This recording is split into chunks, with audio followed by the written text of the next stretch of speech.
फ़िज़ा अलकरम, इल्म व हिकमत की महकी फ़िज़ा अलकरम, अलकरम अलकरम ऐ खुदा Alkaram.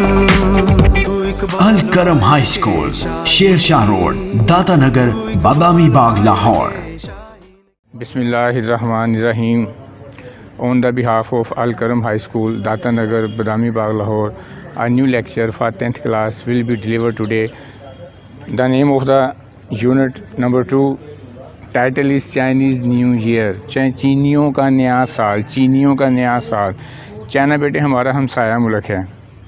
So here in this lesson we are going to discuss about the culture and tradition and their holidays and how they spend their lives. What about Chinese people's views? In detail we shall discuss in this lesson today. Let us start the translation first of all. Chinese New Year, चीनियों का नया साल। Here I have jotted down on the board several difficult words and their meanings too. I will speak out after the translation of this lesson. Let us start the translation. Chinese New Year is a holiday। चीनियों का नया साल एक छुट्टी का दिन है। Dad celebrates, जो मनाया जाता है, the beginning of a new year, beginning of a new year, जो कि नए साल के आगाज़ पर मनाया जाता है। According to the Chinese lunar calendar, lunar कमरी एक होता है वो जो सूरज से रिलेटेड है एक साल, जनवरी, फरवरी, मार्च, अप्रैल वगैरह, उनका एक अपना बेटे मखसूस सिस्टम है। Chinese new year is a holiday, चीनियों का नया साल एक छुट्टी का दिन है। छुट्टी का दिन है। Dad celebrates the beginning of a new year, जो कि नए साल के आगाज़ में मनाया जाता है। According to the Chinese lunar calendar, चीनी कमरी साल के आगाज़ में छुट्टी के तौर पर मनाया जाता है। It is considered to be one of the most important holidays for Chinese families. चीनी ख़ानदानों के लिए ये दिन अहम तरीन छुट्टियों में से एक है। द हॉलीडे इज़ सेलिब्रेटेड, ये दिन मनाया जाता है विद बिग फैमिली गैदरिंग, ख़ानदान के बड़े बड़े इज्तिमात के साथ, गिफ्ट गिविंग, तोहफे तोहाइफ देते हुए, eating of the symbolic foods, अलामती खाने खाते हुए, and display of the festive decoration. Festive होता है त्यौहार से मुतल्लिका, फेस्टिव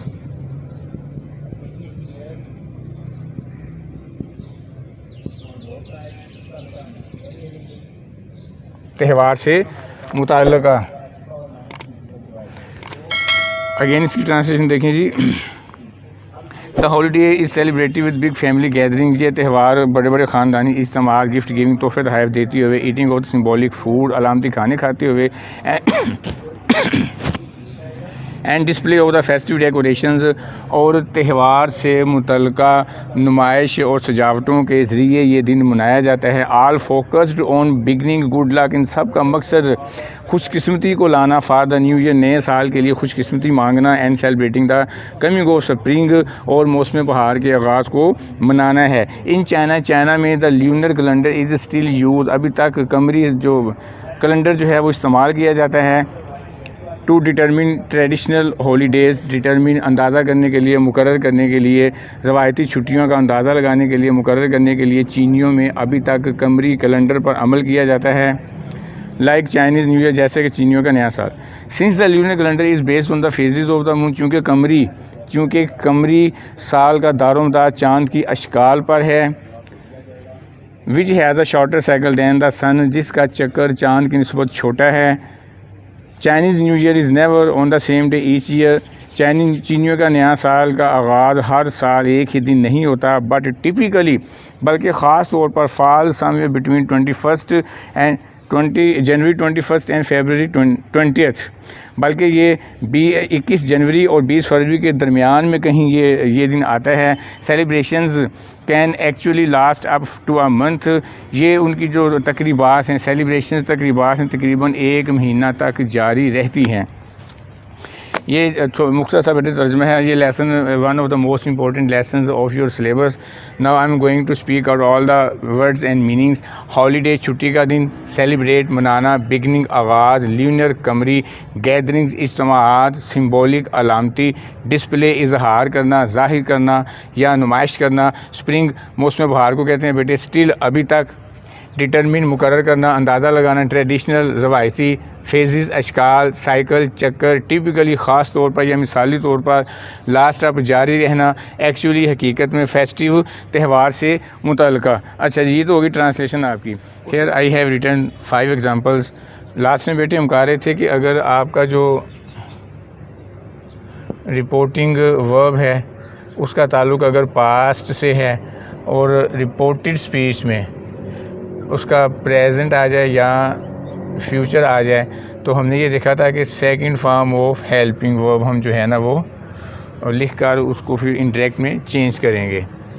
तो I have jotted down on the board, chalk down on the board 5 example of this rule. Now one by one we are going to convert these sentences into indirect one. First of all देखें, he said I am fine now, he said I am fine now. You are supposed to follow the rules. आपने बेटे rules को follow करना है, फिक्र आपका कभी भी गलत नहीं होगा। ये देखें, he said I am fine now, तो ये चूँकि इधर ऑब्जेक्ट नहीं है लिहाजा he said का he said ही रहेगा। he said कोमे उड़ा के डैट लग गया, कोमे उड़ा के डैट लग गया। तो आगे देखेंगे सब्जेक्ट क्या है। सब्जेक्ट जो है वो है जी आई को फर्स्ट पर्सन से चेंज करेंगे। सब्जेक्टिव केस है, ही का भी सब्जेक्टिव केस ही होता है। ही एम चेंज हो गया वाज में, जिसका प्रेजेंट होना उसी के काउंटेंस में चेंज कर देना। शर्त ये है कि इस तरफ आपका पास होना चाहिए।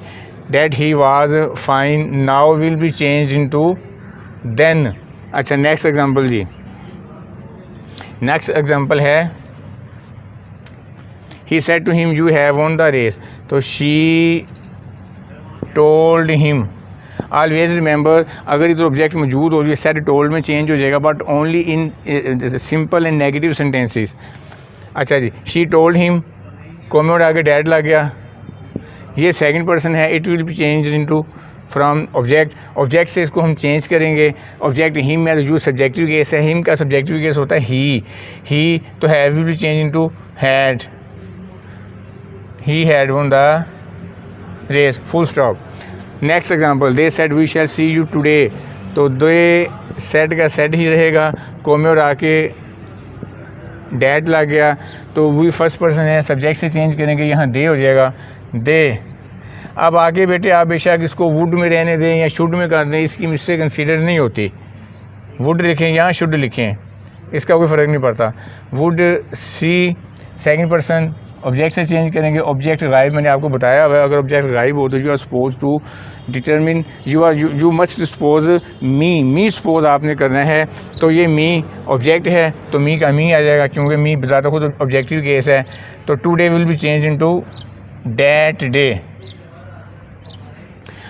Anam said I live here, तो ये हो जाएगा जी अनम सेड डैट आई है, अनम से चेंज करने के लड़की है तो शी मुराद लेंगे, क्योंकि फ़ाइल की जगह पर है, फ़ाइल की जगह पर है इसलिए उसको शी मुराद लेंगे। अगर वही अनम इधर आ जाएगी, आई सेड टू अनम, फिर वो ऑब्जेक्ट हो जाएगा ना, तो ऑब्जेक्टिव केस आप सपोज करेंगे और वो क्या होगा, हर होगा। शी ये पास्ट है ना ये, तो ये प्रेजेंट डेफिनेट है, present definite will be change into past indefinite, तो ये हो जाएगा lived. Here will be change into there. अच्छा ये स्पेसिफिक वर्ड में चेंज कर रहा हूँ, तो इसका हो जाएगा जी Ali told his father, Ali told his father, कोमे और आके आपने डैड लगा दिया। फर्स्ट पर्सन अली से चेंज करेंगे, लड़का है अली, ही सपोज करेंगे he. Am will be change into was, he was coming to. अब देखें ये जो सेकंड पर्सन है, it will be change in accordance with the object और reporting speech. Reporting speech is his father, चूँकि noun object की जगह पे आ रहा है लिहाजा आप इसको हिम सपोज करेंगे। Coming to his, possessive case ना, योर पोजेसिव केस है तो हिम का पोजेसिव केस हिज होता है, टू हिज ऑफिस। लीजिए मैंने लिख दी, आप ज़रा इनको अच्छे तरीके से देखिएगा। This practice will be continued, ये जारी रहेगी जब तक आपको राचो पास नहीं जाते जहन से। हमारे बच्चों के अल्हम्दुलिल्लाह गलत नहीं होते, 100% ठीक होते हैं उनके, तो इसको अच्छे तरीके से आप लोग ना उतार लीजिएगा। We were discussing about the Islamisation process of general Ziaul Haq. General Ziaul हक़ ने इस्लाम की तरवीज के लिए, इस्लाम की इशाअत के लिए और इस्लामी निज़ाम के क़याम के लिए जब वो बरसर इक़्तिदार आए, माशाल्लाह जब लेके आए, वो क्या कुछ उन्होंने किया। तो बेटे इसके बारे में हम लोग डिस्कस कर रहे थे। तो अगली हेडिंग है आपकी सूद का ख़ात्मा। सूद जो कि इस्लाम में हराम है। जनरल ज़िया से पहले बैंक जो थे वो सूदी कारोबार करते थे और उनका वो सूद की बेस पर ही उनका जो कारोबार था, बिज़नेस जो था वो चलता है। इस्लाम इज़ स्ट्रिक्टली अगेंस्ट सूद। इस्लाम इंतहाई ख़िलाफ़ है सूद के।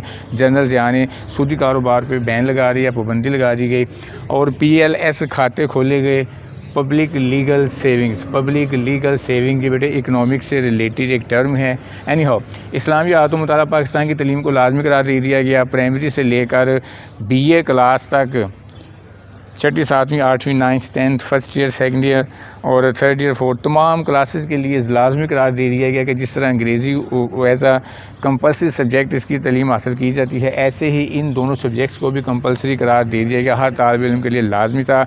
वह दूसरे पेपर्स के साथ उनका इन पेपर्स को पास करना भी लाजमी करार दे दिया गया। नमाज का अख्ताम किया गया। सलात कमेटियाँ बनाई गई। स्कूलों में, कॉलेज़ में, सरकारी दफातर में जनरल ज़िया ने ज़ोहर की नमाज की पाबंदी लगा दी गई। जिन इदारों में मसाजिद नहीं थी वहाँ पर मसाजिद भी बनाई गई। So and so on. सरकारी दफातर में, थानों के अंदर, अदालतों के अंदर वगैरह वगैरह। एहतराम रमज़ान आर्डिनेंस पेश किया।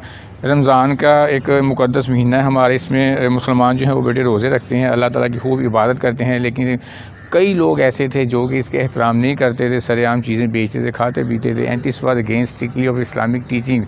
General Zia concern about this, that's why he issued an ordinance. Ordinance के बारे में मैं अपने बच्चों को पहले भी बता चुका हूँ। सदारती हुक्मनामा। Head of the state has a right to issue an ordinance if the assembly is not in process. अगर असम्बली का इजलास नहीं हो रहा, कानून साजी का प्रोसेस नहीं हो रहा, तो प्रेसिडेंट के पास ये इख्तियार होता है कि वो एक हुक्मनामे के ज़रिए आर्डीनेंस जारी कर सकता है और इस आर्डीनेंस की मुद्दत बेटे 6 माह तक होती है।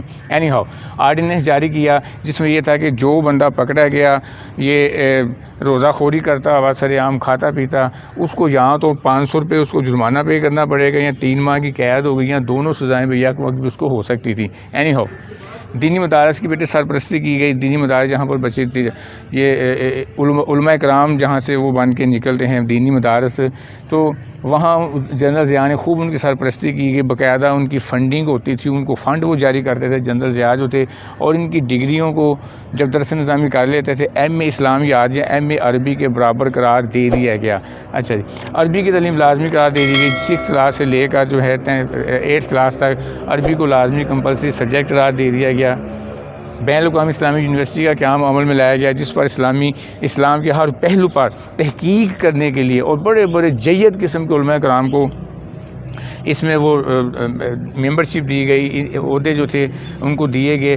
तो इस यूनिवर्सिटी के क़याम से इस्लामी निज़ाम के हवाले से तहकीक करने के लिए कि how can Islam be impose implemented in this state in Pakistan, और इन्होंने वाह बाहर सिफारिशात वगैरह भी की। तो तहकीक करने के लिए बैनुल-अक़वामी इस्लामी यूनिवर्सिटी का क़याम अमल में लाया गया। शरीयत फैकल्टी का क़याम अमल में लाया गया। इस्लामाबाद के अंदर जो कायद-ए-आज़म यूनिवर्सिटी है वहाँ बेटे उन्होंने एक शरीयत इस्लाम से रिलेटेड शरह उससे, और फैकल्टी कहते हैं शोबा को। जिस तरह कॉलेज में, यूनिवर्सिटी में मुख्तलिफ शोबाजात होते हैं, ये शोबा उर्दू है, ये शोबा अंग्रेज़ी है, ये उसका साइंस का शोबा, बायो का शोबा। तो वहाँ पर एक यूनिवर्सिटी के अंदर फैकल्टी, शरीयत का शोबा जो था ना इस्लाम से रिलेटेड, उसका क़याम अमल में लाया गया। तो these were the salient features, these were the different struggle that were made by general Ziaul Haq for the Islamisation process in Pakistan. इसके आगे जो टॉपिक्स है वो हम उसको बाद में देखेंगे। आपने सवाल को याद करना है, आप लोग अप टू डेट उठा के देख लें। हर दूसरे से तीसरे साल बाद ये सवाल आया होता है। अगेन आई रिपीट, एक इससे पहले हमने किया था 1973 की प्रोविजंस, उसकी जो फीचर है, सेलिएंट फीचर जो थे, और ये वाला जो है ये मैंने आपको आज करवा दिया, ये कंप्लीट हो गया, वो भी कंप्लीट हो गया है। See you tomorrow, God bless you, फी अमानिल्लाह।